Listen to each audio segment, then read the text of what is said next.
A lot of shit going on in America.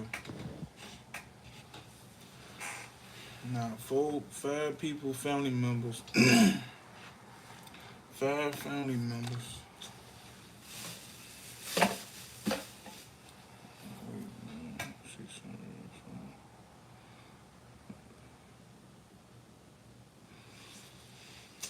Man, I don't care if nobody on this motherfucker.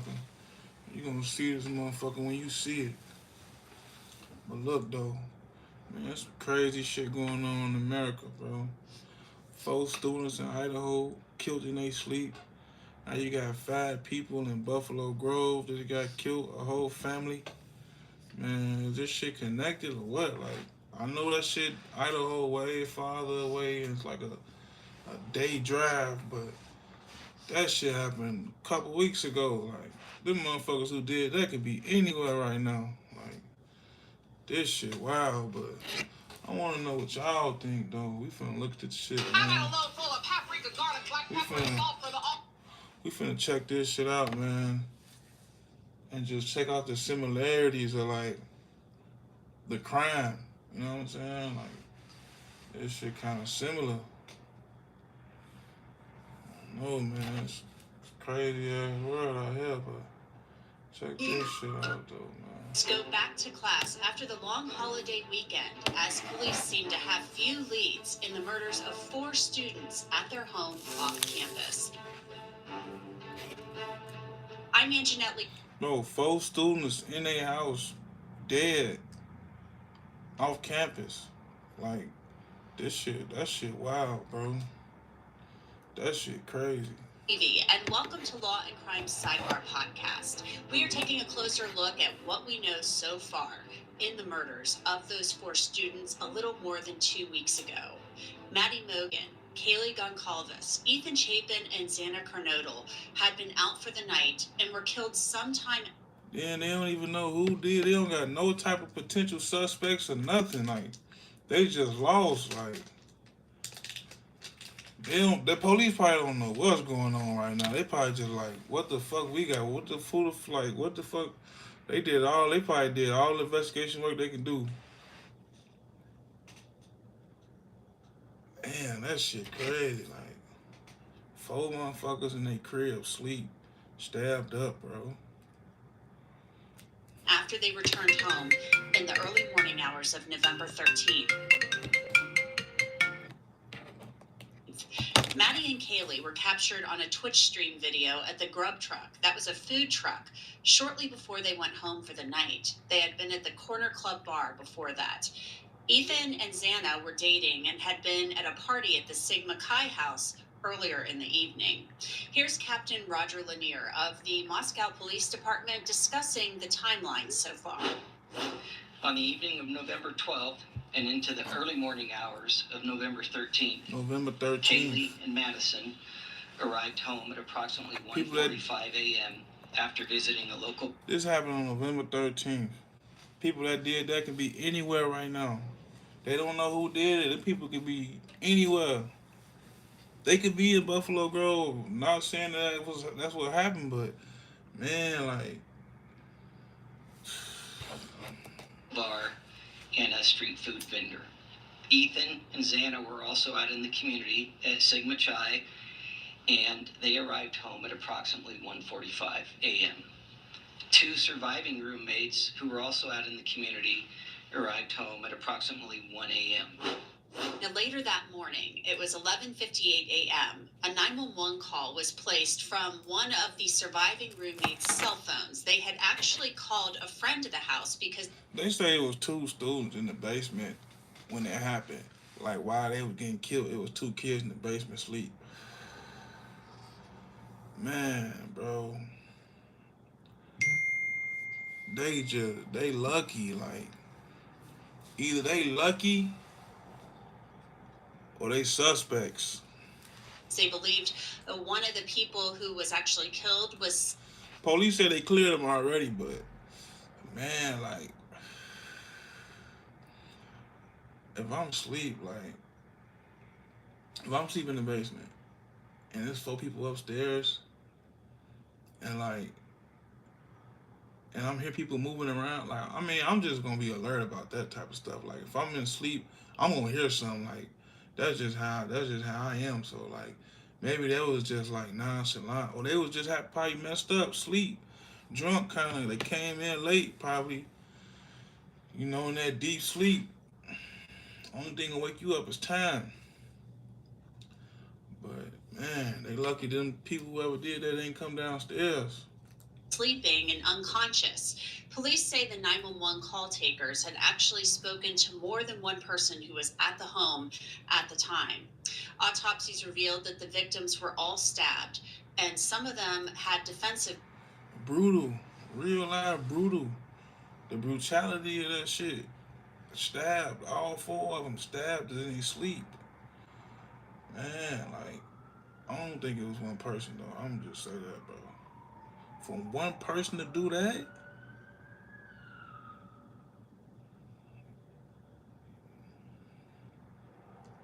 Wounds. Others were stabbed as they were sleeping. Police have said there were no signs of sexual assault. So far, police say they've been able to rule out some people related to the investigation. Joining me to discuss the very latest on this case is forensic death investigator Joseph Scott Morgan, who's been. I feel like if this go on too much longer, man, they gonna have to find somebody that they gonna have to find somebody to make responsible for this. This can't just. But I don't know though. Like, man, this might go on for some years or something. Like, man, I'm hoping that what happened in Buffalo Grove it was a domestic situation or something that I hope because if they don't find the person that did that in Buffalo Grove, I feel like it's some connections. Following this case very closely since the beginning. Joseph, welcome back to Sidebar. Thanks for coming on. Thanks for having me, Anjanette.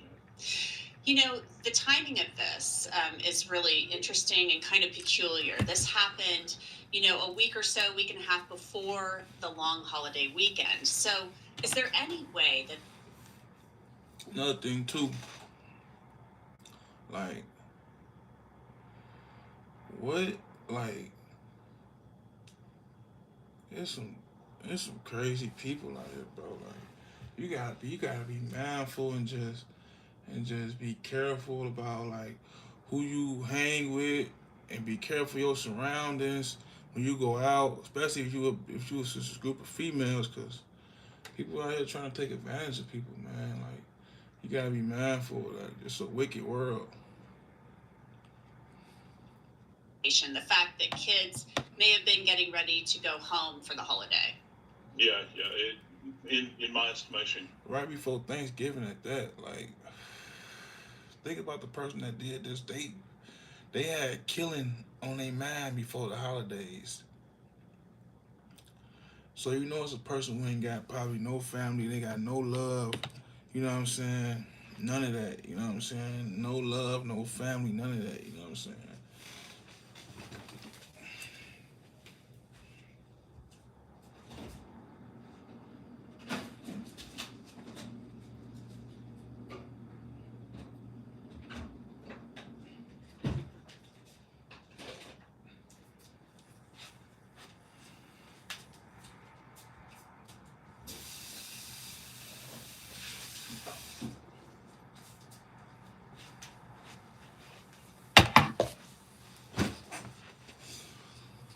End of the day, man.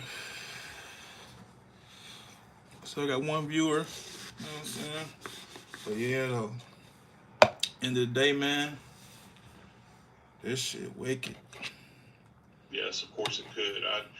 As a college professor myself and living, and working in a university environment, it's kind of amazing when you have these events that kind of shake the university to its core and it extends out. And with an event like this, you've already, let's just don't get this think one though, about because it's what too the much kids sugar. are thinking about at this moment in time. Prior to this event, My last they time drinking have this a long semester. They're coming to the end of it. They see the finish line. Thanksgiving is on this way, and all of a sudden, bam! This horrible event occurs. They were already thinking about leaving anyway. The floodgate was kind of open, when news, kind of leached out about this, and people were probably stumbling over themselves to get to their cars to leave, to flee to safety, to get home. And from an investigative standpoint, this is. You gotta think about it though, like, yeah, that's the one with too much sugar. But I want some coconut water, so. But you gotta think about it too, like, what if this was some college students that did this? Cause they know school finna get out. They know they for everybody finna go home. This the perfect time to, if you got a sick mind and you want some revenge or something, something that we don't might not know about. This might be their perfect time to feel like they can exact revenge or do something crazy. The perfect storm. You begin to see things in a different light. You think, well, is it worth me hanging around for another day, another night, when I know that people that might not be in my immediate circle or at least peripheral to me have had this event that has rocked us to our core, think I'm leaving. Well, when that happens, the investigators lose a big chunk of potential interviewees. Right. They've left. Everybody going home. They ain't nobody to talk to. Nobody to talk to. You know what I'm saying? But you'll think if somebody knows something, they'll stick around and talk to the investigators. But only person that ain't gonna do that unless you got something that you had. And here's the thing about doing an investigation. Sometimes for the investigators, um, they can stimulate something in the brain of an interviewee that the interviewee might not have thought about. And all of a sudden, It just blows my mind that somebody can sneak in somebody's house and kill everybody and sneak away and just like and nobody knows. They just gone to win. Like that's some shit to think about. sudden information comes out. It comes flowing back to the police. And think about how large this university is. I've heard estimates of 10 to 11,000 people inhabit this small space. It's amazing how many of these individuals may very well have data contained in their brain or in their remembrances that they might, just dismiss and say, well, that wasn't important. If you can hear him But then talking, you give me a thumbs contextualize it up. when you're sitting across the table from an investigator, and suddenly something clicks, and you have important data flowing in. Now we're 2 weeks downrange at this moment in time. Think about this: 2 weeks downrange, memories begin to fade after this period of time. Recall is not immediate. So not only do you have a scene that is highly complex from a forensic standpoint, from when you're trying to gather biological evidence, now on the other side. Another thing too is like I'm gonna say it because it matter. Like we got everybody know race matter. Like these 4 white kids, you know what I'm saying? Like, bro, yeah, it's sad, man. Like for real, like like I was saying though, like, bro, these 4 white kids, bro. Like we know, okay, like if it was 4 black kids, I feel like it wouldn't be as much news coverage and all that. Like it might be, you know what I'm saying? It might be, cause it's gonna be some. It might be, but the fact that like this happened, you know what I'm saying? I feel like that happened, like you know what I'm saying. Four white kids, you know what I'm saying, and like nobody was caught. It's like I feel like the detectives they scrambling right now. They working out 24/7 right now trying to figure something out. They gotta figure something out. They gotta figure something out about this. You've got this kind of lack of communication or interaction with individuals that might have knowledge about the case. So I would assume, as an investigator, you would want to kind of put that plea out again. If you have kids who are returning back to school, you put that plea out again, or you're going through, the cell phone dumps of these victims, which can be very tedious and time consuming. And you're probably looking to an unforgettable night out. Sad, man. Your kids ain't safe at college. Your kids ain't safe at college. Like We know about some of the stuff that goes on in college. You know what I'm saying? But stuff like this, man. Say, hey, we need to talk to you. Anybody who knew these people, who knew any of the victims, who might have some information. So I'm assuming we'll hear another plea for people to come forward.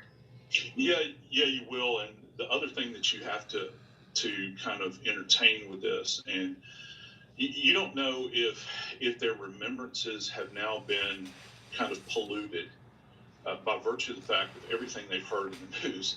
Because trust me, when they're at home, uh, they've been watching this, and they're back at mom and dad's house. They've been watching this. This is where they go to school. This is where they live their lives. And so all of that data is coming in, and it can perhaps impact those remembrances that we just talked about. And it kind of creates a headache for the investigators, and it diminishes the potential for clarity. You know, if you had gotten to people like within, that 24 to 48 hour window. Like he just said, that 24 to 48-hour window is when they believe they're gonna get the most evidence, be able to get the most witnesses and all that. After that, it's like life going on for everybody. So it's like it's been 2 weeks since this happened. Like 2 weeks. You know what I'm saying? So it's like if, shit, if they ain't got the information they got now, if they ain't got it now, if they don't know who did it by now, if they don't got no suspects by now, if they ain't interviewing nobody by now, if they ain't charging nobody by now, this can drag on. Don't if this can drag on. That could have worked. And this increases exponentially. We've got Unless it's connected to that Buffalo Grove stuff. I don't know that. You know what I'm saying? I don't know that. But the fact that 5 family members has got killed inside their house the same exact way, man, I don't know. To me, I mean, I know it's a lot of people that getting killed by knives and stuff, but or sharp objects or whatever they said. But come on, man. More victims. So each one of these victims have individual lives where they're going to class, they're going out to eat, maybe they've got jobs, and they're interacting with all of these different people that populate this area. So, from a mathematical standpoint, when you begin to think about this, it becomes highly complex, and that again is a problem. I've been looking at some of the stats that the Moscow Police Department has released. So far, more than 260 pieces of digital evidence, whether that's photographs or video, have been uploaded to the FBI's link. 113 pieces of physical evidence have been submitted to the Idaho State Police Crime Lab for processing. We know those things can take some time, even though they may be putting a rush on it. I feel like all the evidence all the 113 pieces of evidence and all that, that's probably just like the bed sheet, the pillow, the other pillow. You know what I'm saying? The sock that was over there, the pen that was on the dresser, the woo wop. You know what I'm saying? I don't know, but I don't know to be exact. But if y'all got all these pieces of evidence and all that, has nobody, has no suspects, nobody being held accountable for this then. So all that stuff is just, it don't matter. So, it might matter, but for right now, it don't matter. Well, to me, it don't matter because it ain't brought nobody in yet. We still somebody out here outside right now that done killed 4 people in they sleep that's still running around. So we're a little more than 2 weeks in. What should investigators know by now? Well, I think that what they know, and this is, kind of obvious, on my part, when you begin to think about this, they know that they have something that they're dealing with that is very complex, particularly when. I feel like you gotta watch every video at every club they was at, all the bars they was at, all that. You know what I'm saying? Just so y'all can see who made a try to talk to him and they turned him down. Who they made a bumped into that they might have just walked off, didn't think nothing about it. Who, any of that. when you begin to think about the biological evidence that I've already mentioned. I always return back to the idea of commingling of this evidence, and I'm talking specifically about blood evidence. And also, that's layered on top of that, Anjanette, is the problem. If we are to believe what we have heard, this location was a hangout spot for a lot of kids that come and go. And there's no negative connotation. People do that in college. I did that in college. Everybody I know did that in college. It was a place that you went to, friends, off campus. Well, That's one thing you do not do. Your place can't be the hangout spot. Your place can't be the kicking spot. Can't be the place everybody know to come and go. And you might leave your door unlocked because you just so friendly. You let everybody in and out. And, if that's the case and they say spot was the kicking spot and people just had access to just come and go as they please, man, damn. every person that entered into that residence, there's potential that they left some remnant of themselves behind. And right now I'm talking about touch DNA. So you're going to have all this evidence of DNA with people that had access to that place. So you can't say, why was you there? Everybody was there. That was the hangout spot. That's going to even make it even more harder for the investigators. Not only that, I'm thinking about the shedding of hair. Because you lose hair in this. Everybody shed hair. Everybody shed hair. That ain't nothing. So what? My hair was there. That's why I hang out there. I might have sat down, and that don't mean it's gonna be a high one. Environment as well, and the trouble that presents for the forensic scientist is they have to wade through all of that potential data and examine it bit by bit to try and understand who this is connected to. Also, you begin to kind of whittle this down. Your five. Well, let me see. Let me get my arithmetic right. Your 6 knowns that inhabit that space day in and day out. You've got 5 roommates, and you've got a boyfriend. He said 5 roommates, and then he said boyfriend. He was finna say, let me see, let him finish up. Okay. Well, you also have to think about, did anybody else in that environment have a romantic partner that might be visiting that location on a more than regular basis? See, that's too much going on in that spot. You got 5 people that stay there. So that means really 10 people stay there. If one of them people that stay there ain't together, that means really 10 people stay there because everybody got somebody they dealing with. And I ain't gonna say 10 people stay there, but that means 10 people got access to that joint. They're coming in and out. They might have access to the property. So that's another person that would be connected to this. Then you think about, well, did parents help anybody move in or move out? Have parents been there? So you think about their DNA. And then you've got the hangout crowd, all of those people that kind of migrate through this location in and out. What are they dragging in with them? So it is a daunting undertaking for people that work in trace evidence, and specifically for those that work in DNA. And police have been battling a lot of things having to do with this case, including the spread of rumors. And they addressed one of these when they discussed the 911 call that was placed from the home on November 13th. So let's listen as Captain Lanier discusses the 911 call in this case. We have not released the names of any of the subjects who spoke on the 911 call, and we have not released the call itself. Any online reports of the victims being tied and gagged are not accurate. I just want to know, why not release the 911 call though? Like, you know what I'm saying? Like, why not release that to the public? So, not saying like public, nah, because they probably don't want us to be like, oh, they don't sound like they're scared or whatever. Because I want to hear that 911 call. Like, how they sound on that 911 call. You know what I'm saying? Do they sound like they just seen some shit they never seen before? Or do they sound like this part of the plan right here?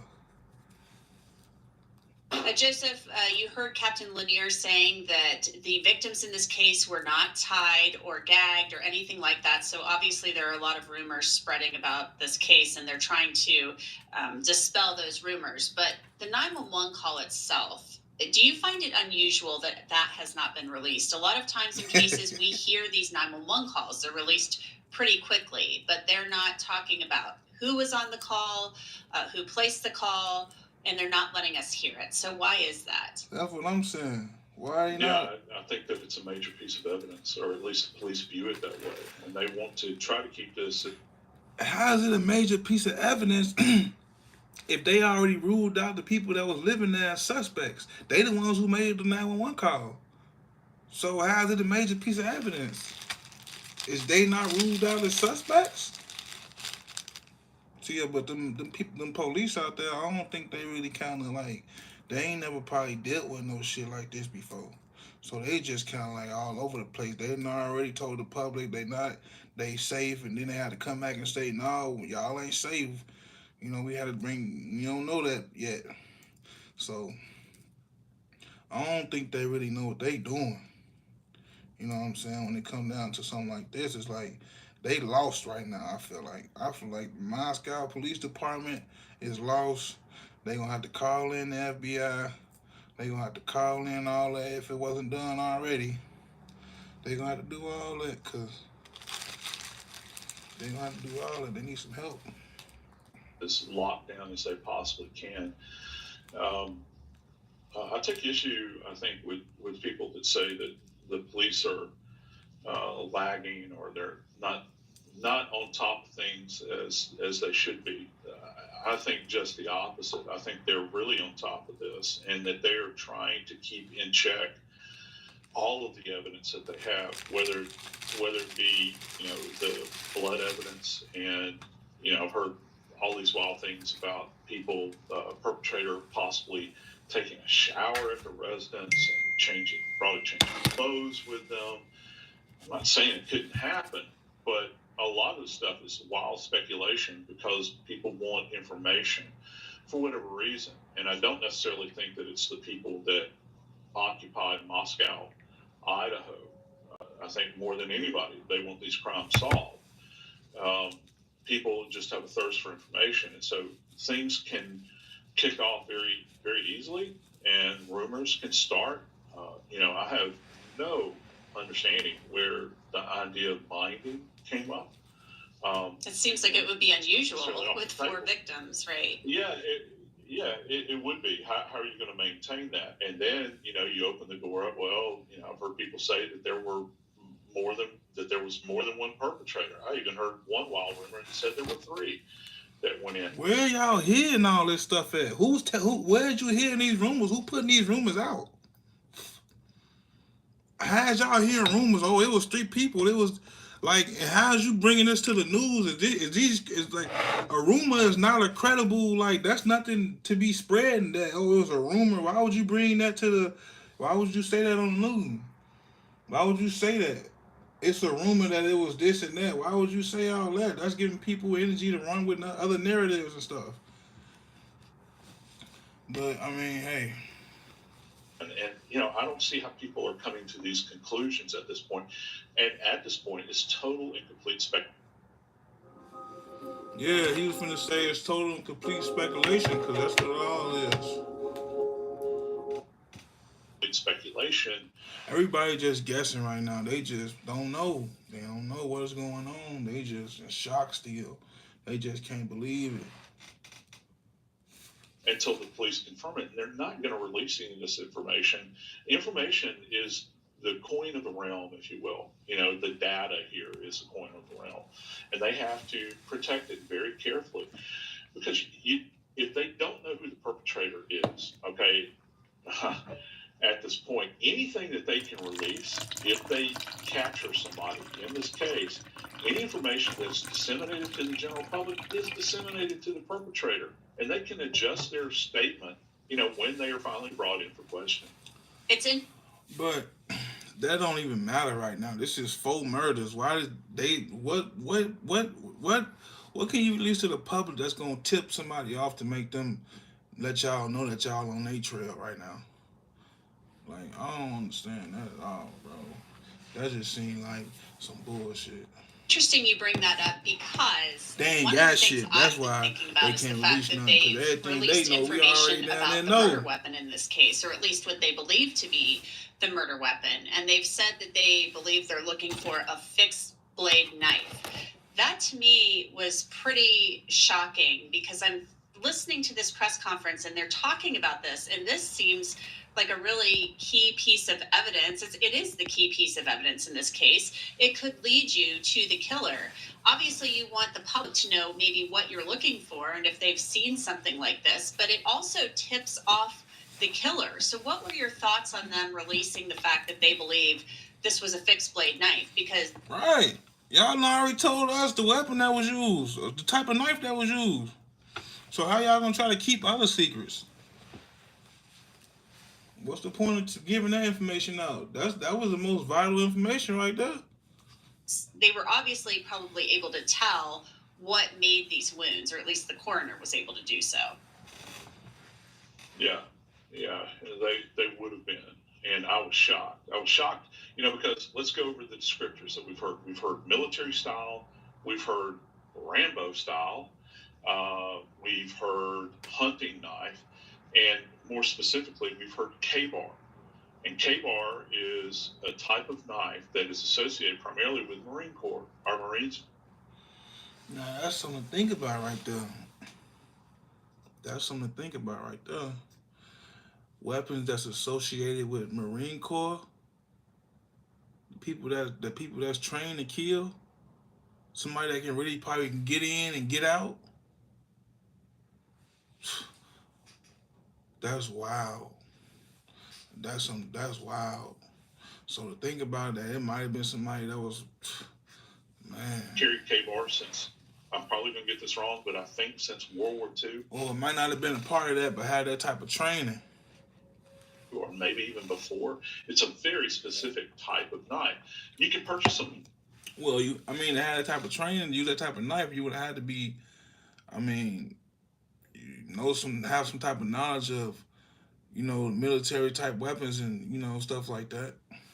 Anywhere though, you don't have to be a Marine to own one. And so that's very. He right though. You ain't gotta be a Marine to own one. You know what I'm saying? But to be able to do that and get in and get out like that and not undetected and be able to not be caught, can no regular person? I mean, come on, who are regular? I mean, I ain't gonna say it can't be done, but that seemed like somebody who was familiar with that type of activity. Specific. Where's all of that coming from? Okay, all of these different identifiers relative to the type of knife that keeps coming up. I think the one thing that you can take away from this is that it is a single-edged weapon. Okay, because military style knives are not double-edged weapons. Where you're thinking about like a dagger, for instance. It has with military style knife, they have a facility to them where you'll have an edge side, and many times along the spine, that is the bulky backside part of it, you can have a saw, like saw teeth, and they're very robust looking, so that if you're in a survival situation, you can saw down small saplings and these sorts of things. Also, a military style knife. One of the features of it, and remember, you said fixed blade. This is not a flip knife. This is not like people would call a pocket knife or a bump knife or that sort of thing. Many times with a military style knife, it will have a hilt guard, and that's that little bar that separates the handle from the blade. And when you're examining wounds that are brought about as a result of the use of a weapon with a hilt guard, it'll leave a contusion around the actual wound itself, because obviously that's not going to penetrate into the body, but it will contuse the body as a result of the stab wound. So, Man, bro, like This is crazy, bro. Like this is crazy, and we finna get to them Buffalo Grove murders in a second. You know what I'm saying? As soon as this get done, we're gonna get to that Buffalo Grove murders, and then we gonna see if if I'm just overthinking it, and it's two separately incidents, or do y'all think there's some type of connection with this too? Where the Hilton Guard is, it will leave a contusion. Like I said, I know it's a long drive, but nobody knows who did it, so it ain't a long flight. It ain't a long. It ain't nothing. It was 2 weeks ago. You know, so it's not a realm of possibility. Adjacent to the injury itself, to the fatal injury, or to the stabbing. I want to take a look now at just this TikTok video that Kaylee Goncalves posted on October 27th. It's just her and some of the roommates just having a little bit of fun. Hey guys, I know I talk about myself a lot, but like, what would you guys do in my situation? Damn, where are you going? I gotta go pull you out. Failed trauma work. Joseph, it's really sad for me to look at this video and to see these girls, these young women really just having a fun time, and then to think what happened to two of them a couple of weeks later. One of the things that they've been. That's another thing too, man. It's like going on TikTok and all that, letting the world know where you at, letting the world inside of your home and all that, and you letting everybody know that you probably done slipped up and let everybody know you're a University of Idaho student, and you probably done slipped up and gave your low up, and now anybody in the world know where you at, know who you will know what you look like, and it's predators out here. Like, man, bro. Talking about on these press conferences is the fact that there have been reports. Just thinking about all that, it's like, is it connected? I don't even know. I don't think so, cause like they was just living so loose, like. That Kaylee Goncalves thought she had a stalker. The police said they've been looking into that and they haven't found any evidence of that. But that. When I say living loose, like I ain't gonna say like they was just like, like I'm saying like they was. I wouldn't live like that. I can't have everybody inside of my crib in and out. My crib can't be the hangout spot. You know what I'm saying? Like, to me, that's living loose. When your crib the hangout spot and everybody be at your crib and you ain't really knowing what's going on in the world. Like, not saying you gotta be scared and afraid to have friends over and all that, but you know what I'm saying. Sometimes like it ain't worth it. They are continuing to look into that. These are people, obviously who were really active on social media. So your thoughts on this kind of rumor that's been just being heavily active on social media, you letting the whole world into your life, into where you stay at. You know what I'm saying? Spreading around, or maybe. And one thing you gotta be mindful of, this is a sick, twisted, wicked world. It's good too, it's good people out here, but it's sick, twisted, and wicked. It's not really a rumor, but the information that she may have had a stalker. Yeah, well, this is the age that we live in, because it's not just your business, or even back in the days before there was this proliferation of social media. It's not just like the population of the University of Idaho is involved in this. Now you're sending this out far and wide. Everybody has access, and as scary as this is, an insight into your life. You just mentioned, just said that. Them kind of cutting up in this environment, imitating one another, that sort of thing. That's very intimate. In the past, we might have a joke between us as friends, and might mimic another person. Now that view into their life is very intimate, and it gives you a peek, into a window of their life. And for every little peek that you glean there, the opportunity is that anybody that is a vicious killer, that's opportunistic, can see the world that you inhabit. He said anybody that's a vicious killer. Man, it's vicious killers out here, man. It's vicious killers that's among us. Vicious killers. Vicious killers. Vicious killers. That among us, that's walking among us.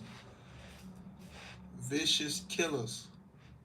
Because what did we learn? Well, we learned something about the personalities of these young women. We learned something about the physical structure, didn't we? We could see. I think I saw a staircase in there. I saw them, walking around. You kind of get a sense for the orientation of the place. Yeah, yeah. So you're opening the whole world up to the space that you occupy in the most intimate sense. Uh, Everybody can see, and it's terrifying. It is absolutely terrifying. Well, Joseph Scott Morgan, we want people who have information, tips about this case, suspicions, even if people think it's not important, they need to report it to law enforcement, and they can do that. There's a tip line. It's 208-883-7180. There's also an email. It's tipline@ci.moscow.id.us.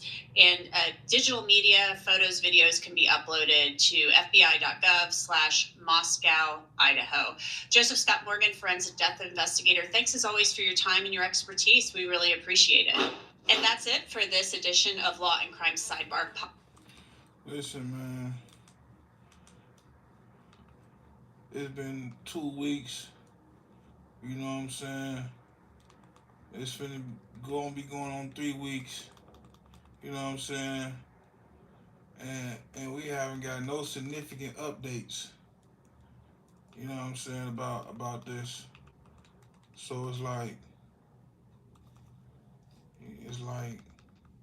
what's gonna happen? What's gonna be the end? What's gonna be the end of it? Like I feel like this might drag on. I feel like this might drag on for some years, maybe. I hope not. I hope not. But I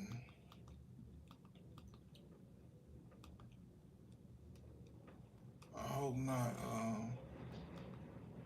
I think they said the Buffalo Grove. I'm thinking they said the Buffalo Grove. I'm looking at it now. I think it's saying that it was domestic.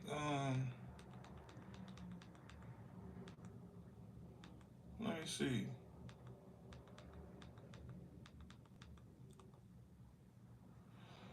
Let me see, man. I think Buffalo Grove might have been a domestic type situation. I think it might have been some, kill the whole family, then himself or herself type thing. I don't know. We finna find out though. Cause I don't wanna.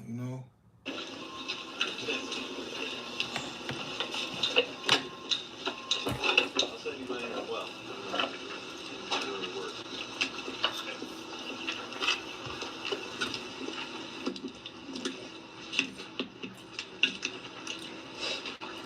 But I don't know if it could have been domestic if everybody got stabbed or got died by a sharp object. Unless the person committed suicide by, stabbing themselves or whatever. But we finna see, we finna find out. We finna try to.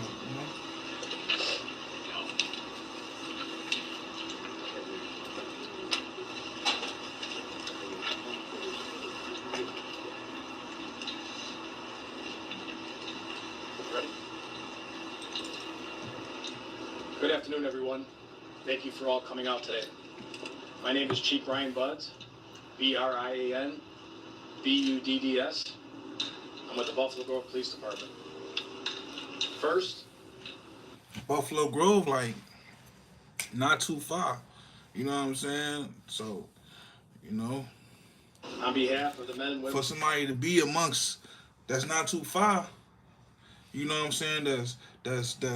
That's like you know what I'm saying? They not too far. They doing that type of stuff, and they not too far.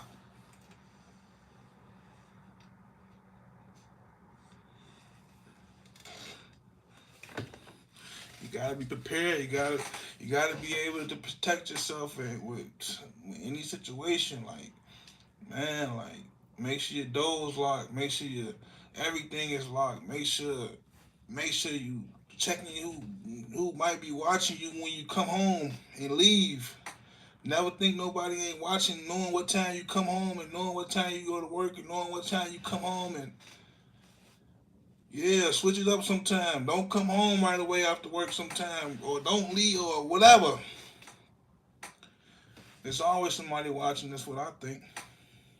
Of the Buffalo Grove Police Department, along with the entire village board and staff, our sincerest and heartfelt condolences go out to the families of the victims of this tragic incident. Today is a very sad day for our community as we continue to process this unthinkable event. I want to thank the responding officers of the Buffalo Grove Police Department and fire departments for their service and dedication in handling this traumatic investigation. I also would like to thank the Lake County Major Crimes Task Force, along with the Lake County Coroner's Office, for their invaluable assistance with this investigation, which remains very active and ongoing. So it's an active investigation. I would like to provide a brief overview. So that to me, that's telling me it wasn't a domestic situation, unless they just don't want to let us know that yet. You know what I'm saying? Review of what we know and can confirm without compromising the integrity of the follow-up investigation. To reiterate last night's media release, yesterday, November 30th at 11:12 a.m., Buffalo Grove Police were dispatched to a single-family residence located in the 2800 block of Acacia Terrace, following a call for a well-being check on an adult female. Upon our arrival, police were unable to make contact with anyone inside the home. Forced entry was deemed necessary, and a sweep of the home was conducted. 5 deceased individuals were found. The preliminary investigation. Think about that for a cop though. Come on the scene, doing a well-being check, welfare check. Find 5 bodies dead, blood everywhere. And ain't no accidental death, none of that. It's murders. Kids, grandma.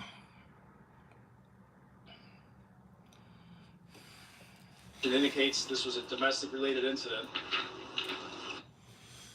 They saying indicates domestic-related incident.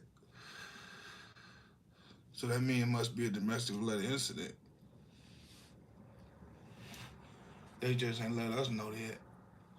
But we're going to figure it out. And there was no further threat to the community, and continues to be no ongoing threat to the public. So I guess if they saying there's no threat, I guess it was a isolated situation. But that's the same thing people said in Idaho. Then they had to come out and backtrack it and say, we changed our mind. It might still be a threat out here. At this time, I would like to turn it over to the Lake County Coroner, Ms. Jennifer Bannock, who will provide new information regarding the coroner's examinations. Jennifer?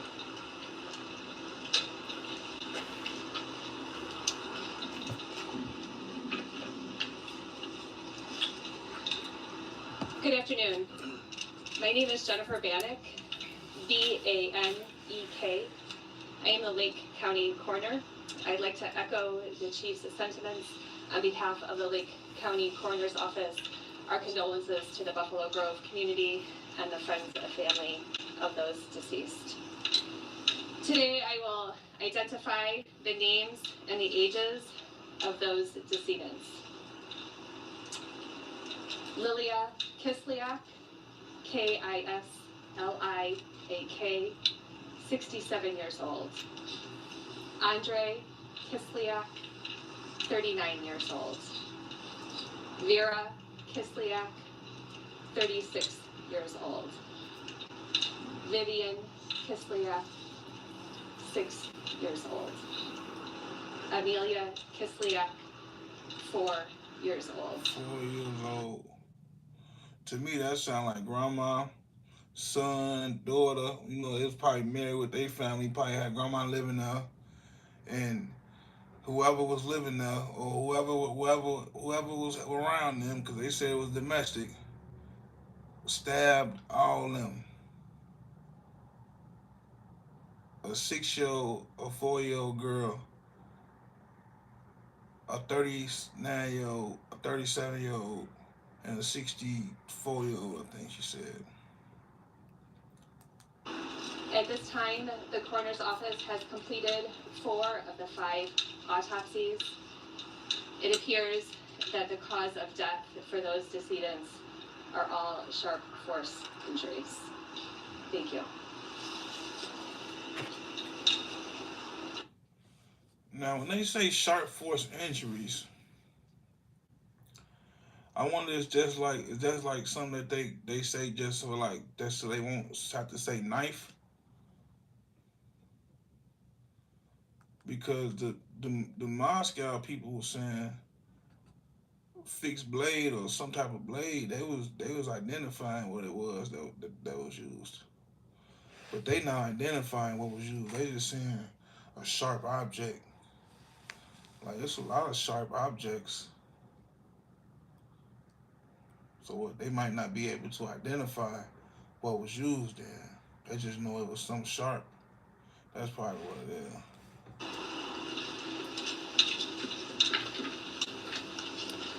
Before we take questions, I want to point out that the police department has partnered with and has been providing professional resources to assist those in need during this difficult time.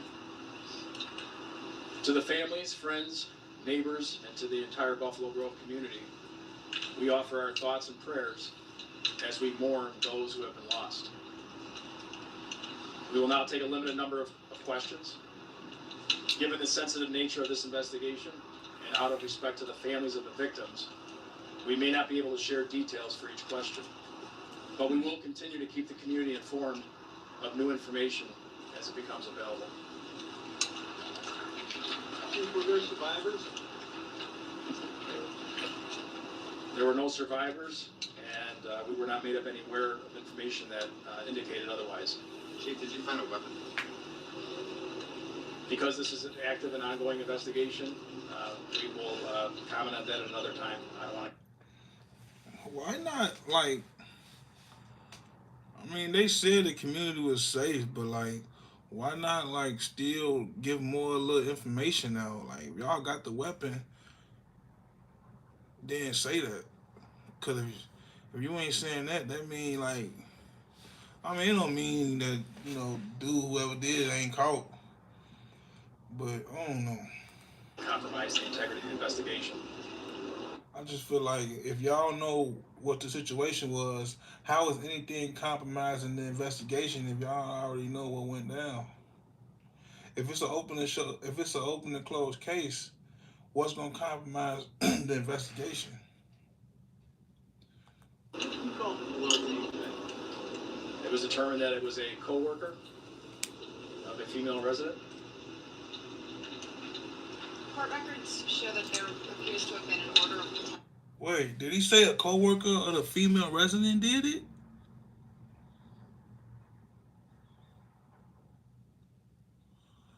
A co-worker of the female resident?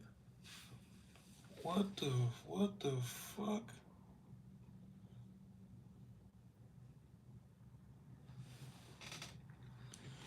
A co-worker is the one who came into their house and killed them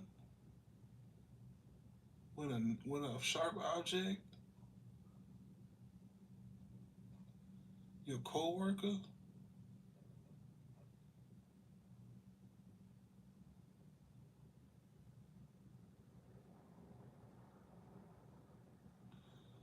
At least we know this ain't connected with the Idaho stuff. But the fact that your co-worker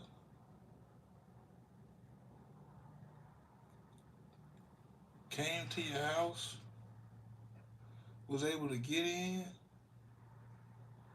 and kill everybody?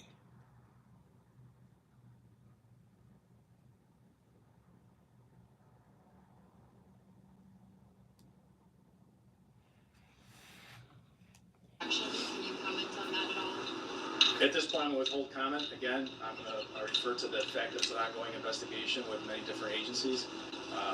We will disclose that at another time, but at this particular time, I prefer not to release that information. When was the last time the police arrived at that home?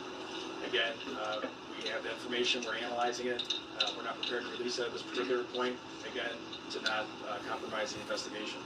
Chief, if you could just talk about the human aspect of this, They asked the police officer, did the lady have a restraining order against him, and he didn't want to answer that. So I'm guessing she might have been dealing with him, maybe. I don't know. You know what I'm saying? But people know how to break in people's cribs too. You know what I'm saying? A lot of people be leaving their doors unlocked. You know what I'm saying? A lot of people just be leaving windows unlocked, leaving windows open, doors open. You know what I'm saying? A lot of people be living. You go to some areas, people sleep with their doors open. officers having to do a sweep of a home, breaking down a door, and making this type of gruesome discovery, how are they doing? Well, it's devastating and traumatic, as you can imagine. You don't necessarily train for that. We are resilient by virtue of what we do, but nothing really prepares you for that. It was a horrific sight, and we are closely, working with our officers and making sure they're getting the services they receive. I salute them and all that assisted with that on that scene, because it was traumatic, and it's something that nobody should ever see, but it is part of what we do, and we will heal as a department. We are resilient, and this community will recover from this, but it will take some time because it is devastating. Do you know how long they were deceased? I don't have to, I'm not prepared to release that right now. Again, I'm going to refer to the ongoing investigation. I'm only going to handle a couple more questions. I can confirm there was one animal that was deceased.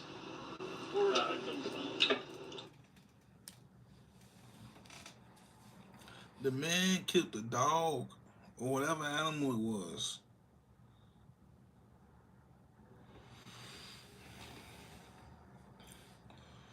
Vicious killers that's amongst us. Vicious killers. A co-worker.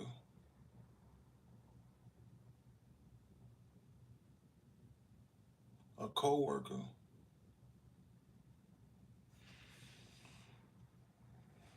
Might not never had a felony. Might not never had a felony. Always was the good guy. The nice guy over there. Look at the nice guy. We can push him. He ain't gonna, the nice guy. We can, we can use him. Not saying that was what it was, but who knows what it was. But basically, what I'm saying is the coworker, the person the least you expect that be responsible for something like that. A coworker came in, killed the family and the family pet with a knife or a sharp object.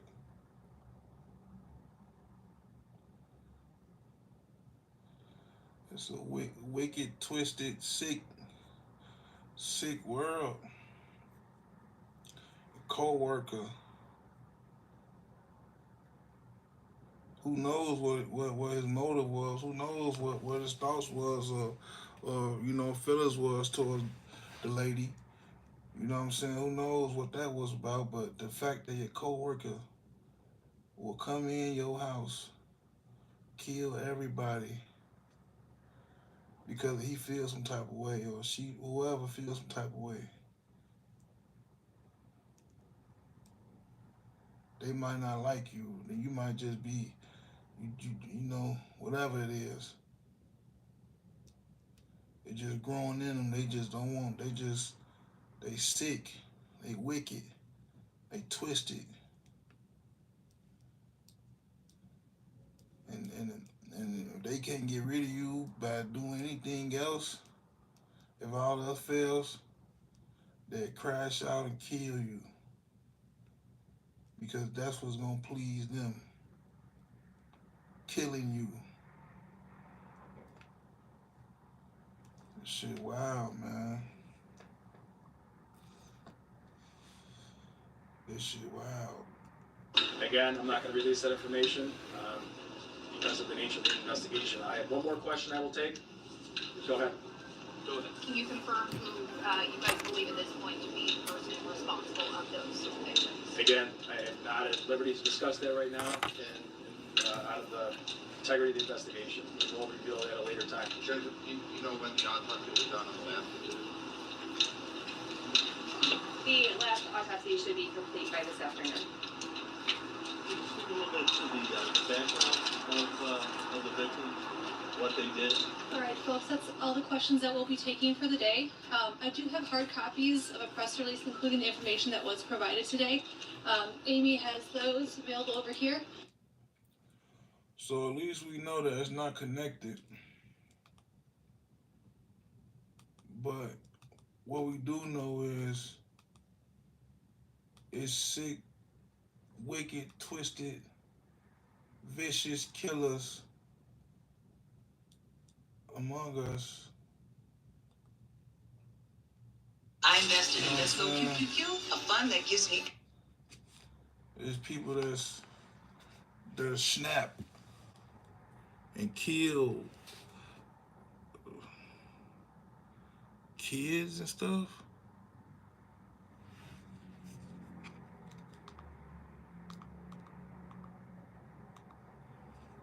People that'll snap and stab kids and stab and kill everybody and their family and the pet. And then just go to jail or whatever happened with them, just happened with them. The people out here that'll bring that much pain to a family, to a community forever. One person. That'll change the community. They don't care if you call them or not. I don't want to live over here no more.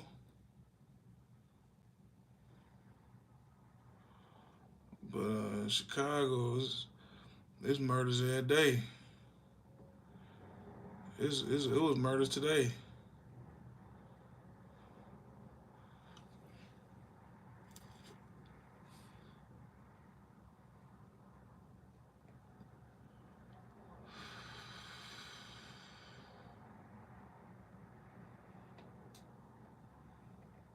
Man,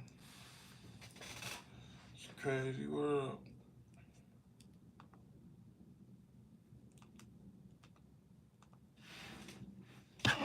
Tragedy in Buffalo Grove. A family murdered, including young children, even the family pet. Our Casey Cronus is live first at 4. Sally, the youngest.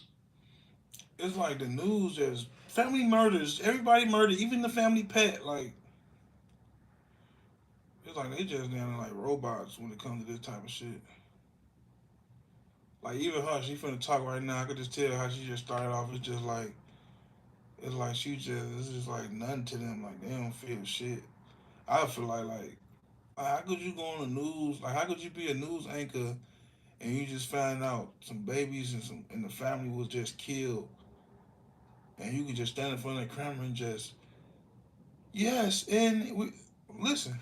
Victims were 4 and 6-year-old girls. Today, the community is still in shock and on edge as there are still so many questions about what unfolded inside this home. And it's like just no emotion for that shit at all. And she right in front of the house. Bro, I don't see how, like, I ain't hear no emotion in her voice. I ain't hear no type of nothing at all. Like, I ain't hear like nothing, no type. It was just a job. Like, she made sure her voice was that news anchor type voice. She made sure, like, you know what I'm saying, it was perfect protocol. You know what I'm saying, like type shit, like. Investigators have not yet revealed specifics other than they are calling this a domestic-related incident. At 11:12 yesterday morning, police were sent to a home in the 2800 block of Acacia Terrace after one of the female occupants' co-workers requested a well-being check. No one answered the door, so police... The co-worker ain't do it. The co-worker the one who called for the well-being check. You know what I'm saying? I just went the whole spiel about the co-worker.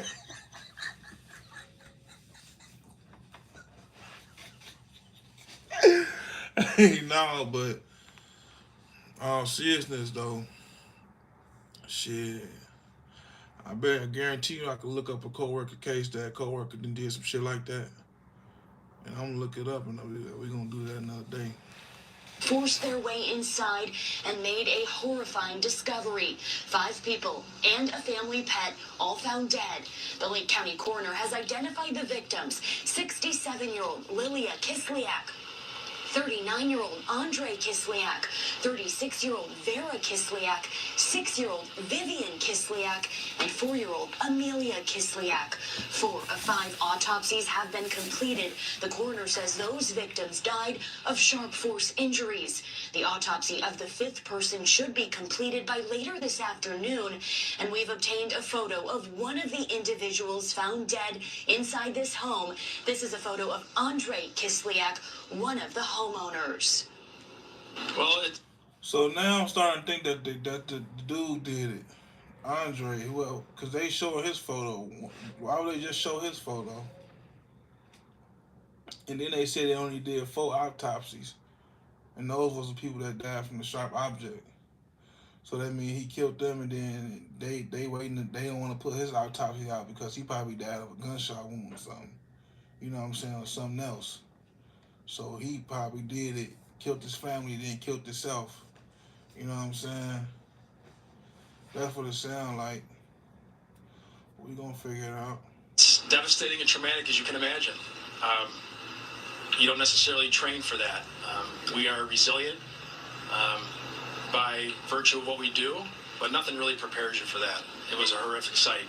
It's something that nobody should ever see, but it is part of what we do, and we will heal. As a department, we are resilient, and this community will recover from this, but it will take some time because it is devastating. Outside the home, a memorial has started to form on this otherwise quiet street. Now, court records reveal that Andre and Vera Kislyak were in the midst of a divorce and that an order of protection was filed in September. Additionally, records show that this property was in foreclosure. Oh, damn. Oh, damn. Losing the house, divorcing your wife.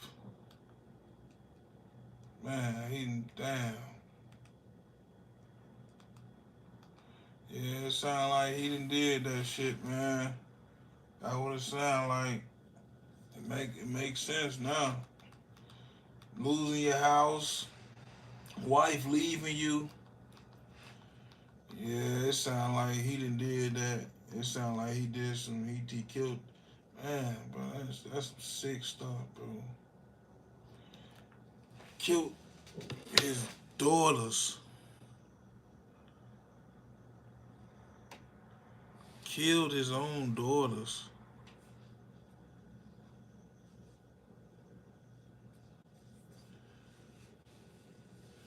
Now, I ain't gonna act like it was the first time I heard somebody doing that before, but I don't understand how somebody can stab their kids or stab their wife or mama or mother-in-law and you married them and you love them so much, and how could you love them so much and do something like that?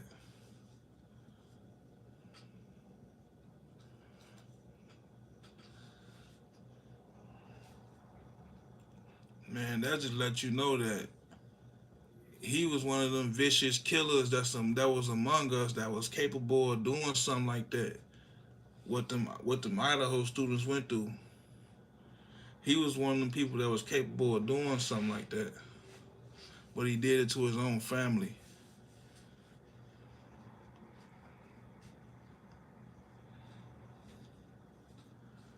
Man, to stab your kids, stab your wife, stab your mother-in-law or mother, and then kill yourself. Like, that's just like the most pathetic shit. Like, that shit just like, that shit just the most like pathetic.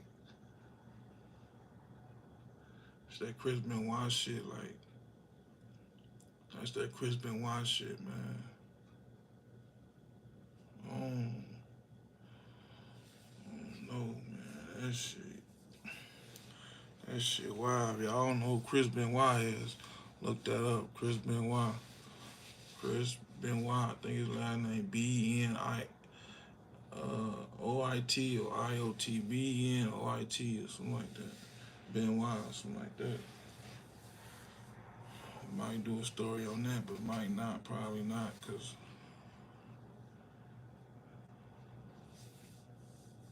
I don't even. This shit just. Shit sick, man.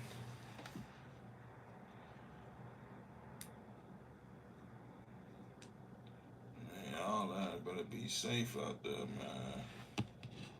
Better take heed to all this shit, man. This shit ain't no motherfucking game. Shit. I'm finna log out this shit, though. I'll get back at y'all tomorrow. Hey, but rest in peace to them college students. And rest in peace to that family. Fuck dude, though. No, he can rest in peace, you know what I'm saying? I ain't fucking with that, you know what I'm saying? Rest in peace to them babies and everybody else, you know what I'm saying? But dude, that's a bitch, you know what I'm saying? You know what I'm saying? Dude, that's, man, that shit's just wild, bro. You supposed to be the protector, you know, the father, and you stab your kids and wife and mother and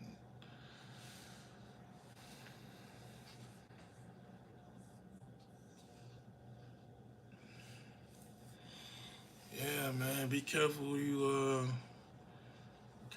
deal with, man. Be careful who you deal with, man, cause a lot of motherfuckers ain't a lot of motherfuckers ain't shit. They ain't got it all. Shit.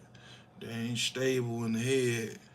Shit. If they feel like they can't have you, they'll kill you. And that's what's like I said, some people just they flip that switch and just whatever the only thing they're gonna satisfy them is killing you. And that's just real shit. Like some people just gonna that's what and when you gotta somehow be able to like just stay away from the haters. Like when people show you they hate on you and shit like that.